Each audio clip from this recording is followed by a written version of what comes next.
Pathoi Jun bung somna tlai lutuk lawa kapa aizol kal polo thlenga adam lo wangkana taksala thalu tuk lawa alo thleng po chau mel khop mai kapa thil lo hon vel ka da fel nuwa pindana inbual turin kaluta inbual ta mai lo chon phone ka khoile te ya ui manuela mi skola mo wang chon ka call back zuya ruma phone ka lo da ya ala ro chon kan tingal ngota I boini ka lo ringa engei ti aron ti ya kapa lo thleng deuh chia thuna chon pindana ka om ka ti chon angoi wangwanga ada tai mo ka ti hiala ka ngai to chenia lo le to ro aron ti ya atong dan chu a ma kan in biak ang khani lem lo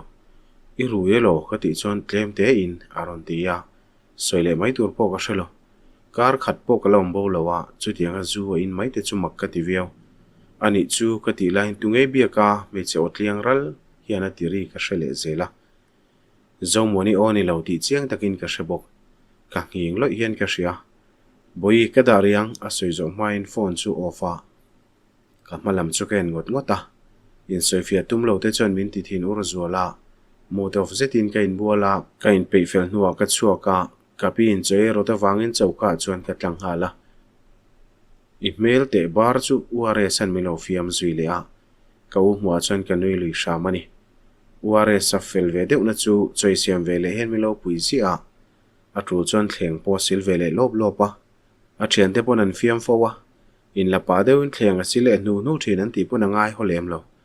anui mai zel aizo lai kalangai to lowang kan tui hop tum ka thul dai ka pa chu ka mel ko ka engati mo thakha che class kalangai to a inti siakna la pakhat na kania zirchuak po nila company ka thong hal theido na sin ka ti zungzunga kapa thu soi chon min thong khop mai ka thu chu zom mai ro zirchuak po nila company a chuni tho karem ti chuang lo kapa chuna ti lea min ngai sak lo zetin cho ei chun zom mol mola kapa itimak ve le mai phallo mala aizo la chon ka kal thawang ka chak ber chu designer ania chu ka ti hlo tling ve don chawa ka ti le chuan kapin milo khap ma se ka shelo derve maka designer ni ila du wangor ngor nge Emmanuel bula zalen ta ka umi chak jok ati muk chuan ti thei nei lo in thinrim zetin ka pa chu kaina apa nin ka du ve kapa imak e mai papu enen kani ngai zon lai po ni phal lowa na nei lo na tho mu mal po nei lo eng tinge chomang chei ti fowa tuna mi papu itling le na tho mu mal tak nei min chom zo tu ka tonga ipom le thei chuang lawa amang kha chu kani to bik lo ni o ka thawa ka kut silin chauka tang chuan thin rim dewin ka chuaka pindana lutin ka in kal nan maka ui manuela lain zu a ina kapa lain la du lo boxi chu tiang reng reng tak ka thut ngot lai chuan ka pindan kong ka lo ri da data thom ka le nei lo shim boite ke ma kania ka pi o ka shia chuan ka thawa kong ka wa honga ipa hi khadyang khan nial thin chu alo tia ka kota vuana khuma chon min thut puya pi kapa hi ka hre thiam thei thlot lo ani khatia ipa hi ni ta na thabera du ti hre che hati chuan katan ui manuel hi enge that lo na ka ti ve tanga ka soi zo rualin zo in ti ka hre chuak le ngala enge mo hle ka zuin ngal mai theyang chu ka tan enge that na ke po karil ro boy viau pa pu ya chu ipa soyang in na nei lowa na nei lo chu kan buai na ni lo ma se athat chia zia te la tlang hria te ni hi I mu veka I hre veka lom apa tar to tak ni tin rama kala pa pu ya na pui ve nga yemi mi tai matan chon na nei lo hi buai na ni lo mi that chetan chon ma huna eng lo tin a chol data Emmanuel te chu fela lom ma se pathloi ani a fa pa ni lai nei to inga yang ngotin thila ol sam don lo ani o kapi min ko na tang chuan kain la sanga ka thungoi kara ke choni hlimna piang hi ka pompui che inani poini tur mai tura ka ngai ma se chu chui pa ngai dana ni ve si lo ani hatia engma kan soi to lo kapi chuan nuwa ka mai te ka phia ril ru to trawin ka muwa ui manuela la re wangwanga dandani nen kanin bia ma se karil walut lolo me se son biak shau min ti deu nge ni lo ko tange nge a hey tinge ni lo min lo chana I thu type chira haro puisi aron tia tipal karil ru hundanga dai omolom ka lo ti ve maya engin nge ril ru ti buaya ti chuan ka hril ta veka ka soi zo chon soi mai tu ra shabik lo nge ni ngoi wangwanga voin hi uzo sang hi thi chamania chu wanganiang ui manuela chu rui me chelo tong vel chu ka shabik lo atia anu pui thi chamani wangina ruya ke min ngai to velo reng reng mit thi to thik ka du lawa ka thik point ka shelo har fim po alama chon thelo na chuana thin lunga la lu khat le ti shil fein ka shia dan dani chon thil dang min soi pui da ya klem chon min ti zang khai le deu zana chon ka mu thelo wa phone po ka khoi chuang lo in chung melin ka meng kara ka tui hal ta ka chon pin da tang in thom dim zetin ka chuaka fridge tui chu ka ina ka in zo tui botol keng cho chauka ka chua san tur chu ware salo lu tu ne chon kan in su thela I thian pai le ria pui mo katia kati chuan kal tamai lo hian ka ding le ria pui ngai to lo I mu theilo em ni ati zom zata ka buk khum ringwata ke po ka mu theilo kan ti mai don mi ati chuan kan nial bik lem lowa ka pindana chuan kan in zui lu ta ka pa hi nial vok thin chu kan ta na tho rim zia te hriala za phuwa mangai phu ngoi ania tia ka u thu soi chu dik kati ma se nial lo hi lo har ve thir niang ka u hi chuan ki ma pui tling dewa in fiam nom ti no pang che deu om chang nei ma se ti la she thiam thin ka u tan chuan ka pa hi pashon ang ania ke ai ma she thiam le aza thiam hi mak ka ti ni pathloi ni wang maya ui manuela du lo ka she thiam lo lom ka ti chuan tunang hi in kara ni reng don lo chu ka pa ti henan mu thiam ani ina tan hlawa lo ma ti le to a changoi tak renga chon o thian khara designer ini lo chu ka du lowa ka pa hena po ka dil sakche izur chunjom theyang ka pa hena chuan in lu tur zona ke po na thoka om ve turangin ka soya ka zon chung chuan nu sai teina ilom theyang ka uina ti chuan amma chu ka mel ngot ngota ka lo me o khatia ka mit tui chu luang hal zoi mai ka pa thu oi tur chuan ka du che nia tuna tu chuan a harang ma sei tum ve turani papuya chung changa po ka pa do dan le kal zong ni om lui tlata a to pa thil thleng chu ke ai po ni hre chiang chung ko a in ngai zong te da ma sak ngai lo tur kan mang an vor to pa min tuam hlom tu chu kan chung ko thawan ni hatile a ka pa thu sei chu ka ngai tu zui ve wangwanga ka pa pon ai zol kal chu rem ti ya ui manuela teina om rem ti to lo viang ma se ka ui nin lo tu ra zon hu wat tur thule rei ka mangai lo tu thua hril chuan lu si zan lo chungin a rem ti ve ta thawa ui manuela pona rui tu ka khan min lo bi a in soi fiana nei map lo in pa ngai takin min bi a alaka ka lungoi lo ema wangin thadeu pon ka be hlei theilo nawa te pon no sai phone atrai mi lo bi deu renga min ngai thuan soi ve deu reng mai an pa chunga lungoi lo mai la nau pangte ro ka ngai to viau thung naktu ka aizol ka kaldo na sin engtinge le leitum papuele usang aten lo leng le a kapaten damlo an kana wangin kan pali chau chuan kan noma kapi la pin dan lama om dai boxi ka shalo naktuk tuk levela hian ka tum dewa ka ti ve maya naktu a chon tum vela ke ma chau chon a kho har thlak don sumo fera to tho boxia a soi zo deu che tia phone a lo ria ui manuela ni o hello ka ti chon papuen milen reng boxi ka lo shoi don chenia ati ngal ringota inga chuan mo engei soyom zia ka ti chuan tulai ka thin che dan hi ke pon shom ka ti viau naktu ka lo shrueng che in mulo omrei chi kan ni lo ha ti chuan ka sadeu phata han vin lak na hunan ni boxi lo hon kom lok ru o ti khomoi chungin char lama ka phea lak shet puan in leng i nei lo alo ti le hon trama ka chang du lem lo min lo shruai ngai lo naktu ka lo let ka tum reng ka ti zungzunga ani na taka chuan ka tum haulo sumo in mo an ron tia ani pon kanom than rol in zo in ngala in soifia tum na pakhat ma nei lo run lui chang na chuan ka khatani ber o milongai to su in leng ka nei se phone hon san dai moi lo ka da o ka tia in chan let main ka ofa kan in kar hia zaw ria win ka hritlata ka om hi nuam bik chelo papuya chuan an hodon chuan arwala kal ka du lo chumin zot le a kapate kalo soipui ve photanga arem chon kalo shildon chenia katia an honu reivak lo kapate pon lo hoa an rem ti ring che lo chung chuan papuya thil soi chu ka soi chonga sumo fair safe po kha zia ve a tin top ka khara arem te chuan a poi hlei nem i kalangai tho thowa ati ve thena a thowa ti doni la kan mu don che ni boxia amu ta fu ve deuh nge mani ka vamu te anga ti zoma pindan lama lu da ya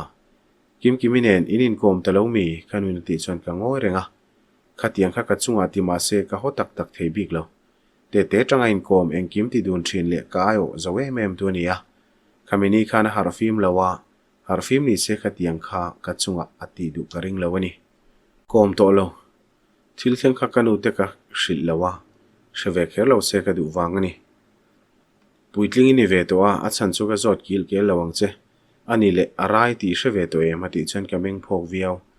arai a ka ti waka kanuin ka hmoi lo hup thung trong ring vak te su ati no o arai lom kan khuwa omna reile to afa paina soidu lawa achung te pon mangang adul po puar ve tran ton tia ke pheichuan ka hmungai lo ina tom renga niang hmu turom lo ati le a soitur po ka hrelo avamak ve ka ti chuan ka thian hnai tak chu ti maya nun cheta mai chuan min thonga min ti ham haya kana ve vong mai damdoi te lo ti thina ni o me chengai na tom le fel deuh khan ni thina apoi tak ani aru khian buaina lo tok ru zok nge ni kanu puna ti ve wanga pindana ka lu nu apo ka ngai tu azuya kanin kom line buaina le har sana to ka nginom ngai si lawa kimi chanchin ngot chuan min lu a papu e po ka biak theng hil che pani ka hria chuwa vele message ka thona ka message sangang hrimin milo chang halwata choi khama kan chuak donia kan tlan reilu tuk lawanga ti chon ole tin ka changa ka offline le hal da ya dandani message po ka chang boi telo muta hun to a ani po mu hil dai tong choi khama kan kal don thowa jing lama kimi chu mu ve nge ka du chu ka ta na chen thata ka lo ni to na ka bat le ka ti tu ni point ka hria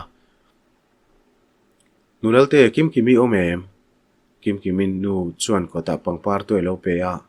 min hothut chu makati ve mel khop mai Amelia ilo honi mo ati hluta minan sibai le ria o voin hian aizol ka chuk le nga lang kimi lo hu lok ka du dewa ka ti chuan pindana kha lo zulu drop atia a mel chungui de rai hian ka hria ke point chunga chuan ka lu zui nga la kimi te una wi pathuman nia ama hi anau pang berani auta pani choi zola na thokina noma apute an chen puya apute chon tho po nei lem lo auta nom lo phe chon anu le pa te ba ka apute nen chawan cheng tinani chu kim Amelia kania kongka kal tata ka kik data milo hon sakte in belo kang ka tia kongka kik non le ka tumlai takin alo ri raka chung lama tang chon alo in honga rang dewin ka luta mase kimi landan ka hmu chon ka phok deuh sha mai thung kim ka ti hal ringota yengei lo ti don ring vak lo hena tia ka lo mu du chea ka ti ve maya soitur po ka hre mem lo apin dan chu ken kuala a nok deuh nuaya amala a cherina do dang mema asama thur boxi khuma thu chu ka pan hnaya asam chu ka chul mam saka mindang lawa thadeuh chana do ve mai naute kha ka mu chak to khop mai ka ti chuan a thodeuh haka hotoro itan tuma ka ni hleinem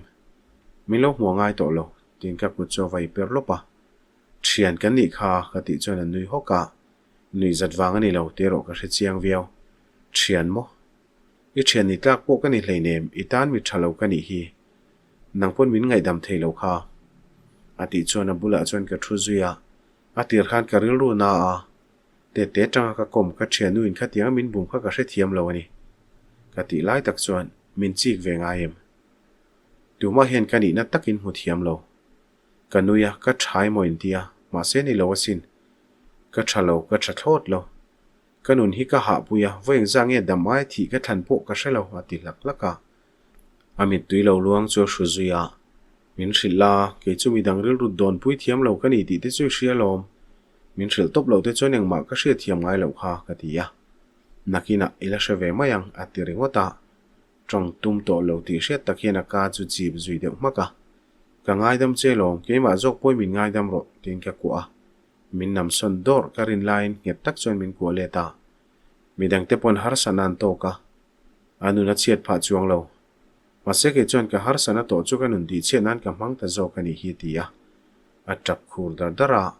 in tin hol reng su itani chung ko ba ka ke ka om reng alom aizola kal mai la kanin bereng dona lom ka ti chon min chang lo thilei thala ni ngai tu na kom vak lo la in pe huna I har sana soi tura in pe huna min ril ro ai zola po mai la min ko pho chuan ka lo le te me mang ka ti chan nui me la po ve ta a rei lo te ka om pui nuwa chuan ka ho sana ka ril ru nuam deuh huaya min del ri reng thin ka ngai tu du ngai lo thil khan min kian sana ama zong khan kim kimi huat ka tum thina ma se ka hotak tak thei ngai chuang lo papui nen jin kong zo dun chu ka phur lo viau ma se ka lo soi ve ting tang to si luang deuh in kaldonia I thlen huna mi lo benge nge ro ka pi na ti a min ngai tu thua soi le reng to ka pi hi kal sana har sa thin ka ti ole loinen kol tharu o ka ti a papui nuwa chuan ka lon kai thara tu hui lara long ran chuan nuam lem lawang thom no ka nga lawa anila cham rei tur ani lo bok nen kan bor vok lem lo in lang wai ngal ringo te lo ati chuan teu lo mai ka ti hlaka abula hian han jam tri tet ka nei to ngai lawa amit mei veng reng in kom to ngai lo bok in ei por tura kan chol ba ka jun ram thiarin rem changa kan ding koi zeu zewa chumi ti lo chu kan tlan chak thin khop mai rinai takin kan thleng ma bok thim the the ta aizol kan lu ta traffic jam a po mi kara in ro zeu rema wangin kan rei lem lo kalome oi zara aizol ka thleng theya na saite gate pon lama chuan kan dinga khor lo in aizol ka thlenga lom thu se ngai lo ka bek min pek pa chuan ati ve mai boka khapa nen khan in ngai jong tak takem ni ati le chuan ka bu hata kalu tonge film khu ro ka ti ta zoka papue pon ole ani le atia in chung kalu hmai na tlan chuak thom ka ria doorbell chu ka meta voi ni ka mena no sai chuan alo honga min han mu chuan a ri ngal lut mai chanchin min lo hril si lawa ko le chang thei bok si lo kan ngai tu man lu tuk che lo ma ti ya in chunga kan in zui lu ta wi manuela po kai lo na lo chuk ve chat chata kanui sang lai chona tum huka kanui rei lo kher mai I lo kal nai soi chiang bok si lo lo hmuana tur che kan hre lo lom atia sem le nawa po chan mi lo lom khop mai ka hmel riat pakhat aizol kalanga ya chumi ruwa chon ka lo kala lom ka ti chon engma min zon zui to lem lo lo chote ati le rengwata ka be khain in chunga chhonghal nula nu sain sem te chu lo ko sang ve bok in chung lama chon ka chho zui ve maya khapa nen khanin local don ti ni zan khani soi mi lo pindan kan lu rolin atia ka bek chu khuma the thlan noka min zot hlei nem ka ti ve mai boka alaka hian ka lungoi bik reng lo ka zo kher che ngayem ni I chanchin chu min thil mai tura ka ngai lo alom vak bik lo ti hriat viau o ni chu ka lo thlan diam to hi soi ko le ngai hlei nem ka ti ve maka in soi fia kel ka tum bik lawa kai sak lo zetin khuma ka bek chu ka la a om ve lo ang mai chuan ka che zui mol mola alruat pui in soi fei tum mi na nge ama ngai sak lo zeta ka chet lai chuan min pot hera enge ka in soi fia ngai na papui nen kan local dun wang main mo karom kholo ti na poni hlei nem sumo fera towa anila aizo local atum thowa kan local rola ni ve mai lom ka ti deuh hlar to a in soi fia tum lo mai la ka in soi fia le tho chunia kalo hrueng che ka ti lo em ni ati zui le a min mel room to viau min lo hruai khana hau tak fe zo enga tinge thil kal to soi boi tlati tuma ka ti chuan min chel na chu phel ka tum ve ngara I dang lam ti in hre ma ti chuan tunge dang lam masa jok chu kan hre lom kanin mulo dek ka zui in ngala nang ma mai po ni lo mei chen la tel zui atu ka khan in soi fie big lo hrim ka lungoi big ring su khamini khai tan chon harfi ma chhonel la rem lo aniang ka thik than lo ma se ka lungoi big lo ania tin ba ru ma ka luta ka in kal nan maka ka trap lowa ka thin rim em zok in bol fire ka chu le chona lo om to lowa in noya po chuk chak lo viau mai la du dan na ka om theina hmuna ni lowa in noya chon ka chuk vele tange nge a chauka Emily bula ka kalda ya min ngai thua soi ve na samai thil dang hon sak tu hre hek lo le spicy ka le chu ka pe ya ala lom thiam em zui au lo ho to abula kamudu nowa chona ti ve thlata pindana kanin zui lu le tange nge a kan mu fel deuh che te sampo lu khampom tra chungena lo lu ta kan sira chena ron mu zui ve sat thilo te ka soipuya sampo tong du ve phian kimina lo ko la sam te una on muthil to wangin thom dim deuin in chunga ka chawa imu theilo em ni ka thut pa chuan ka ti ya kamu thei ngai le nem no te wang hen dam do ka ingam bok si lo lo ti wata kalau tlai var pu yang che ka ti chuan an nuya pathloi nen khan I ngai zong time ni ha ti chuan o ma se tu na tak chuan kanin hawa ka ti thave maya in ngai zon ka ring reng ani alo ti ve nge ya thil thleng vel chu ka hril ve a atop kharnan ka paina du lawa ka pa thu hi nialin wi manuel ai kop lui tai la pa pu yang khana to pa min ka san le ta se pa pu yang ani lo ti chu ka hriama se anu pui thi champo har fi ma lama chon thei lo tu hi ka ring thei ri lawani ka tia kim kimi po chung ngoi wangwanga mi pa hian mak lu tu kan rin lo ang deuh hian lo om le thin rin vak chin ni point ka hrelo angoi wangwang nuwa chana ron tia naute pa chung chang ka soi pui lawa kanu kha chuan kim kimi na soi du lawa tia min thril lo chuan zo chiam po ka tum lem lo nia wi manuel hi covering lo ngor po ni hran lo mase karelu hi boy velu tu ka tia ka en soi thol ve ta ka chuan ka ko chung to tu buk te chu zia deuh huai in ka hria thuron han pek tur che po ka ne lo ka hul phiang mai alo ti chuan ka nuya ani po chinui ve tho reideuh kanin bia men pui ve reng ka tumlai na ma zok in nuam lo ti nge ni ka mut chua ka ti deuh tleta amut tak tak phei chu ka ring chuang lem lo atu ka chung class kal turin ka chuak ma a dandani kan ina local roti tleta wangani ui manuela pe hel ka tumlai takani ve boka dandani te in po ka thleng har lo aman kong ka lo honga min hu rolin min ko ngal chung chunga irim te ka ngai to te lo ti vela chi mom tak takani I over e mai kan ti zuya Amelia I thenui lo so mani mo no sang te dandani nu chuan lo ti ya o ni hi sang te lo damem ka vati ve thuaya damani mai niang chu ke hi chu boi thak dam tak tak pu ka nei thei to lo ti ya hetiang huna hian lom trong thei le si soi tur ka hriat le ngai tlat lo thin chu ni I thavele mayang ka ti chuan min chang to lo hian min en wangwanga nu dandani na ko ta ka chuan in siam tha sok soka ti tur ka nei take tlong de in kaldonia film khurula ti pain an pin dan lam ni tura chuan lut bo ta daya am dan chu mak ka ti le khop mai hrethiam ro o dandani na ti chuan hrethiam lo turom hleinem aril runom nan ka ti ve tak nain am dan kha ka hrethiam che lo zok chuni ite lai thala ki neim taxin company kan pana neye engetinge nang hi om dan awdang ve ka ti ya kanui haka ka phone chu porin ka ted lai thalak album ami phone ka lak chon le ho chu ka entira muluk zethiana en wangwanga engei hriata ka ti chan min nam data ka phone chu min peleta ate lai thalak hi min hu ve boka ui iche kir we ka ti chana tumbara e taka ka hre chuak ati hluaya thenu te phuthin hiya taxi driver po chan min ti phudo na lom le nui hui chung hena ron tia dandani la chun nui war na samai mani khan yom si lawa ka khu hara pari dora ka vakala chuan thil mak deuh ka mu ati chuan hre chak deuhin ka bank ka chia eng chu ka ti chuan ininom ka soido na lo ma lo ti le loya ipale ui manuela ka muwa an lo thu du na engen soi chu ka hrelo ma sen soi ril mel khop mai an mela thu tak bok si ani chuan min hu chuang lawang ati zat chata engatinge ka pale ui manuela chunin huang chu rengo chuan ka rilu ti boi to inain hu sati ani lo restaurant a kherenga tingen hu chana ka nei big lo class kan tran le a kan group ami ni lo group dang ami te pon lom puina thu min thril ve sap sapa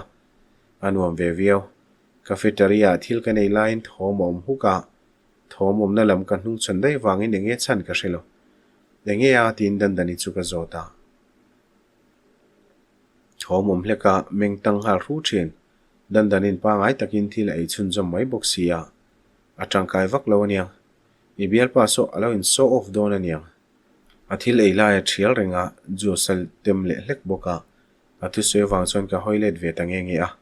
la riat puet chuan kan thuna lo thleng trep to a chol kan tam sia awan tiang lo thin mundanga ei ve mai te che kabula khera lo thule ngala ka zak viau ka ngai to che lom boi ati lai te chuan zoi ten ka beng bulani dandanin hmui lo pet soi kual la samai in van over tak mi hmulawa inin duat thei mai lo mi alo ti hlara ati tawa alo thlena tang kala duat thei lo ni hi ei mai te ui manuela la chuan ngai poimo lo deuh hena lo tia a thil order chu lo thleng hma bi khop mai company nei tu nge chuan du sak bik lo chuan a dik na bana milo hosan chu o soifel tur kan nga nia thil kan ei zawa kan ei man po mana pe veka dandani la chuan drinks panhi la le shama ui manuela po nui taringota building ko thleng kan in zuya dandani chuan class a min lu san to o le khati chuan annuya kanui let lo theilo khatiang nui khanim hel thati ka soiwangin inui lui ni kha katia a khabe chu tuai zawa itan hen thei to pu chu don chu chu shereng ro atilea omdun reng theini heklo le min kalsana a kaliam hu chuan in herin midang in minen rek na chu shelo darin class lampan ketuma sangki mitinen kan lain tok zui kan in tok po chu nuam che lo mi local chil ve shim ti zok tiang competition ai chak dek ka exam lo sot le mai ati deuh khera a chak lo na chu ala pom theilo ang khop mai eril ru koi ni chu I thin rim lai ta khan eril ru koi ru tu kha siam tharo khatiang rengai om chuan nakina tu mai la ring zo lawang ka ti ve khera ka soi dik lo shan lo kan chak lo na kan pom awang hen kan tlom ta viawe ti na lamani lo ani na ta ka chuan chak lo na pom thiam te in chak fe zo khatiang min tong khum tur khan ka tan tu mai ni lo ati hlara buaina chaw tum reng hen a man hlela ani nom tak takani itan tuma ni lawila midang ang hian min kalpel vel mai mayang chu wansang ki min ti boi phe thi tum su ka ti ve foka min ti lui le ni chon kan in suala ni mai tong ka main hau chiam hi ka thiam ve lem lo ve lu tuk che hian ti pa ka sam lo ke tum chuan ka lo ding son mana chuata ka nam thluwa ala training mai le nga itelo pon buaina ka nga tok to o min lo ti boi ve chen chu ka mamo lo chenia ingai tu na koyang zong khamin me bel hlek su iril ru koya midang I reng chuni hlotling chuang lawang ti pain ka kalpela ani lo po buaina ka nga ani wang mai boi kwal man po kani lo iwa ma ve class kan ban main ui manuela cha mi lo hak to a kan in kar hi chin fel wat ka du to nau pang chia je thena tum de muka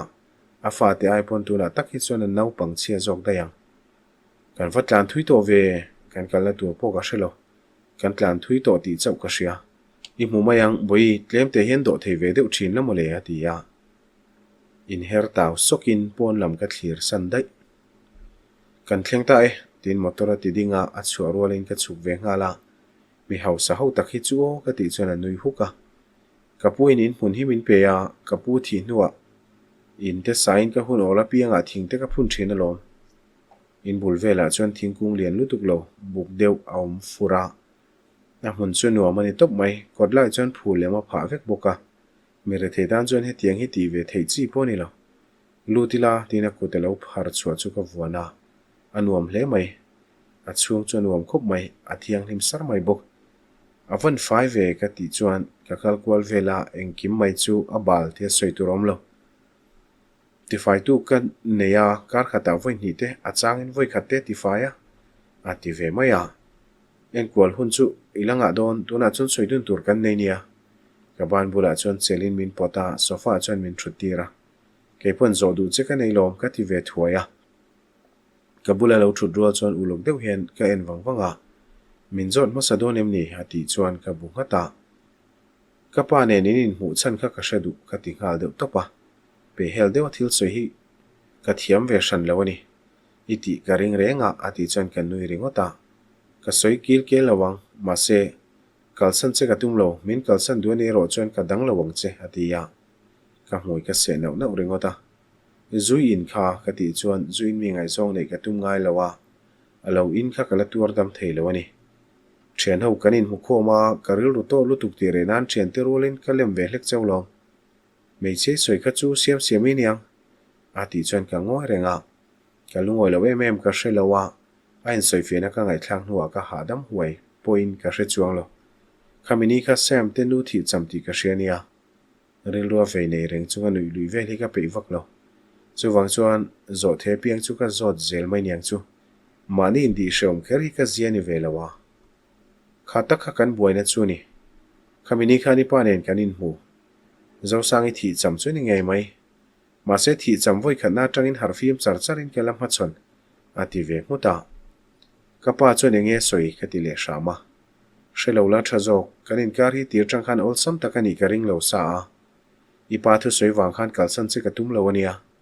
I chung te la ka tangin an phal lo chung ruk che katum lo bok I pa rel ru chu ne hun kala nei ve mayam min pom thengang lo ni le thiam thil ka nei tholom a top lam phei chun nui deuh vorvora a thu soyom zia ka hriat che ne ma wang chuan ka zak deuh ti ti tlat I huri ah ka ti ringota anui chu khok le ngal ka hur ringot lo atia min ku azuya ininom email chia ka ti le ta ka chuan minon fob nok noka tal chu tumin ka leng chiama ka hmoi ka chip lui tlat bok chutianga ka om chuan ati phur sau nge ni in siam remin sofa chuan min bo tlu zuya